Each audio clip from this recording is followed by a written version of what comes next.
established to be set at $1.3 trillion by 2030, based on concrete results and specific needs of developing countries. I am deeply convinced when we all mobilize and are driven by a shared commitment to preserve our planet, this conference can achieve its objectives.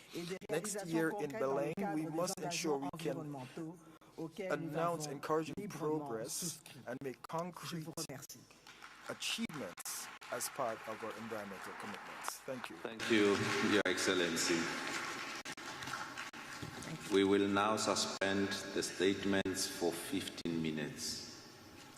Kindly keep your seats. We will resume shortly. Thank you.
Republic of Korea.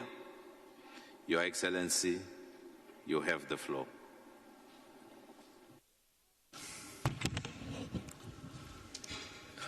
President of COP29, esteemed leaders, and distinguished representatives, good afternoon. I'm honored to join COP29 as the special envoy of President Yoon Suk-yeol of the Republic of Korea. At last year's COP28 in Dubai, we reaffirmed our commitment to achieving carbon neutrality by 2050, aiming to meet the 1.5 degrees Celsius target. We took crucial steps with the UAE consensus, pledging to triple renewable energy capacity and accelerate low-carbon technologies like nuclear power and hydrogen. These are foundational steps toward the world we envision. Here at COP29, we must now establish the mechanisms to translate these commitments into action.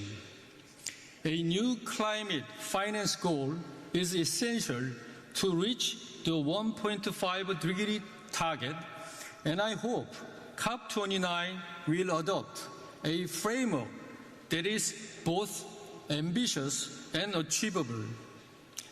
Setting strong emission reduction target is also vital as the impacts of climate change are becoming severe globally. This year alone, Korea experienced an exceptionally long and hot summer, reminding us that the time to act is now. With our vision as a global pivotal state, Korea is dedicated to supporting climate resilience in the global south. Our official development assistance increased by 30% this year, with a particular focus on green ODA for countries most vulnerable to climate change. Additionally, Korea recently pledged an extra $300 million to the Green Climate Fund and $7 million to the Loss and Damage Fund, underscoring our commitment to shared solutions.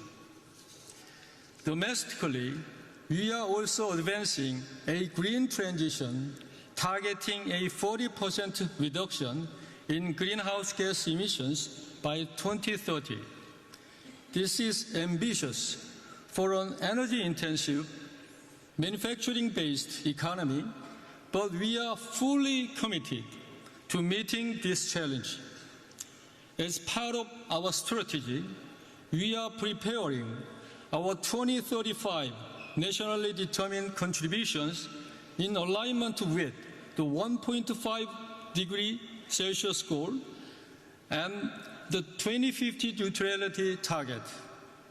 Our carbon-free energy initiative, developed in partnership with Japan, the Czech Republic, and UAE, and the IEA, supports a diverse mix of carbon-free energy sources, establishing standards for global implementation.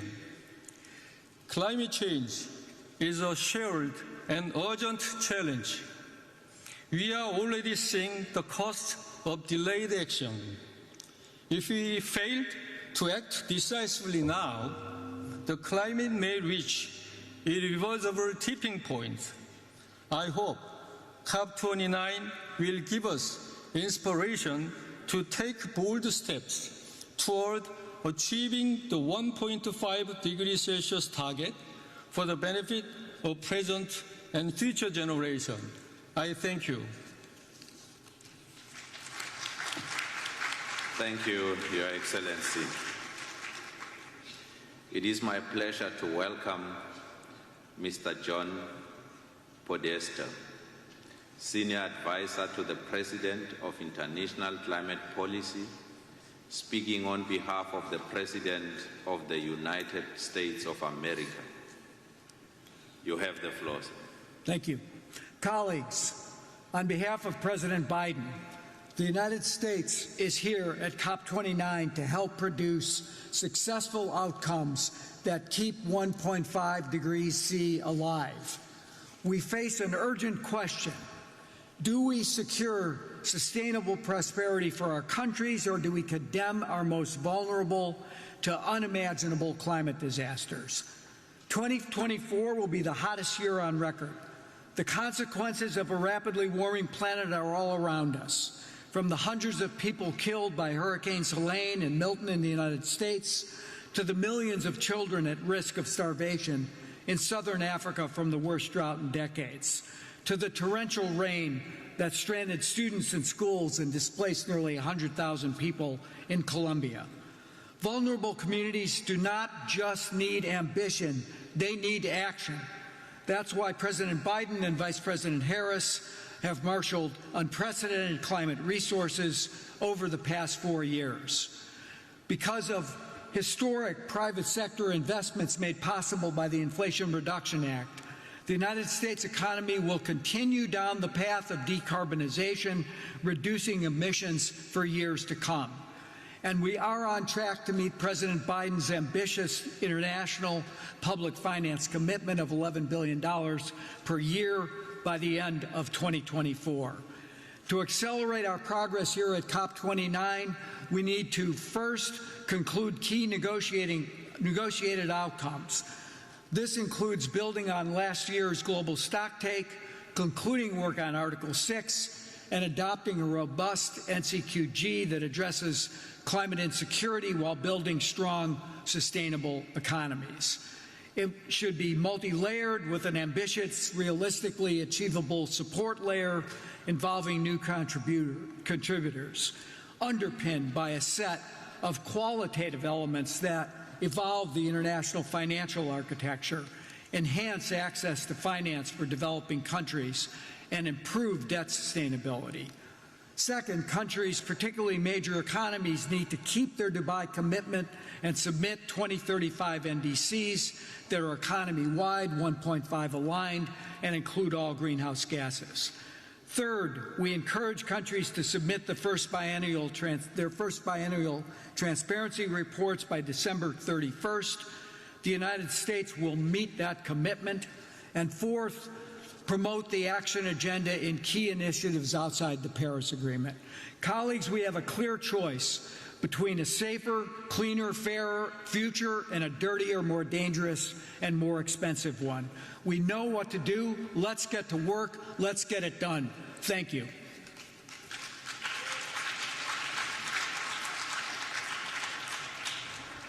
Thank you. As I've indicated, we will shortly resume the first part of the high-level segment for statements. Please remain in your seats.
Dear distinguished delegates, let us now resume the first part of the high-level segment.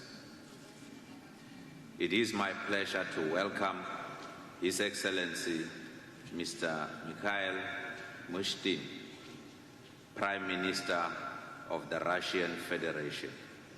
Your Excellency, you have the floor.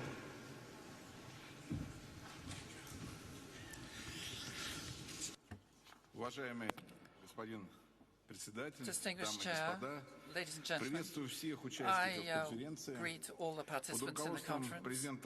Under the leadership of President Putin, Russia is taking active part in measures taken by the international community to combat global climate change in order to guarantee the well-being of future generations. We've managed to reduce greenhouse gas emissions virtually twofold compared to 1990. By 2050, we're planning to achieve carbon neutrality. We are placing emphasis on enhancing energy efficiency, developing electric transport, and introducing modern solutions in agriculture and forestry. In Russia, 85% of the energy balance is already accounted for by clean, low-emission generation, first and foremost gas, nuclear power, and renewable sources. We are enhancing our own technologies and productive capacity to decarbonize various sectors. And of course, we use our natural resources. Our country possesses a fifth of global forestry resources, and the volume of absorption of carbon dioxide exceeds the equivalent of 1 billion tons. And President Putin has stressed that Russia is calling for the pooling of efforts to combat climate change. And here I'd like to highlight 4 priorities. Firstly, agreeing on a new collective goal for climate financing in the interest of developing states. We need to make support for them real and tailored to the conditions in which they find themselves. Moreover, the resources should be directed towards decarbonization of high-emission sectors as well. Secondly, it's important for the transition to low-emission energy to proceed without it being to the detriment of the development of low-income countries. It's not possible to use the problem of global warming as a pretext for discrimination, unfair competition, and artificial restrictions. There's also a need to introduce practical mechanisms for implementing international agreements. There's a need for a single system for assessing the quality of climate projects. And of course, we need to establish cooperation amongst the scientific communities. National research can replenish and clarify data on climate change on a global scale in order to ensure effective decisions for decarbonization and adaptation. Distinguished colleagues, Russia remains committed to low-carbon development. We are improving our legislation. We are extending voluntary assistance to vulnerable countries in the area of climate, and we are ready to continue such work in close dialogue with all interested states. Thank you for your attention. Thank you, Your Excellency. This brings us to the end of our national statements for today. Distinguished heads of states and government, delegates, honored guests, the opening of the second part of the high-level segment will be held on Tuesday, 19 November, in this plenary at 10 o'clock in the morning. With this, I declare this joint meeting of the COP, CMP, and the CME adjourned.